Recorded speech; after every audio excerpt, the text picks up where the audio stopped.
లోకేష్ నన్ను ఏం చేయాలనుకుంటున్నాడో 'జోగి రమేష్' గారు చెప్పుకొచ్చారు. ఇంతకీ ఏం చేయాలనుకున్నారనేది కూడా ఆయన మాటలు కనుక మనం చూసినట్లయితే, ఏపీలో రెడ్ బుక్ రాజ్యాంగం అంటే లోకేష్ తనను మట్టుబెట్టాలని చూస్తున్నారని కూడా మాజీ మంత్రి 'జోగి రమేష్' అయితే ఆరోపించారు. అంటే ఒక రెడ్ బుక్ రాజ్యాంగం నడుస్తుందని కూడా అంటున్నాడు. తనకు ఏదైనా జరిగితే ఆయనదే బాధ్యత అంటున్నాడు. లోకేష్ ఆదేశంతోనే ఎంపీ చిన్ని రౌడీలతో నా ఇంటిపైన దాడి చేయించారని, దాడికి ముందు టీడీపీ నేతలతో డీసీపీ, సీఐ చర్చించారు. టీడీపీ గూండాలు ర్యాలీలుగా పెట్రోల్ సీసాలు, కర్రలతో వస్తుంటే వారికి పోలీసులు ఎస్కార్ట్‌లాగా వచ్చారని, ఇలాగే కొనసాగితే ప్రజలు తిరగబడక మానరు అని కూడా ప్రభుత్వాన్ని హెచ్చరించారు. మరి ఈ వ్యాఖ్యల వెనక నిజముందా లేదా? ఆధారాలున్నాయా?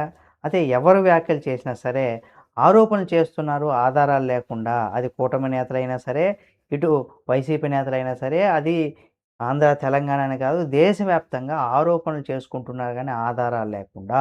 ఆధారాలు ఉండి ఆరోపణలు చేసే విధంగా ఏదైనా చట్టం తీసుకొస్తే గానీ మనం వీళ్ళని మార్చలేమని కూడా చెప్పుకోవచ్చు. మీరేమనుకుంటున్నారు ఆయన వ్యాఖ్యలపైన మీరు కామెంట్ రూపంలో తెలియచేయండి. మరిన్ని వీడియోల కోసం మన Telugu focus TV channel subscribe చేసుకొని పక్కనే ఉన్న బెల్ బటన్ నొక్కడం మాత్రం మర్చిపోకండి.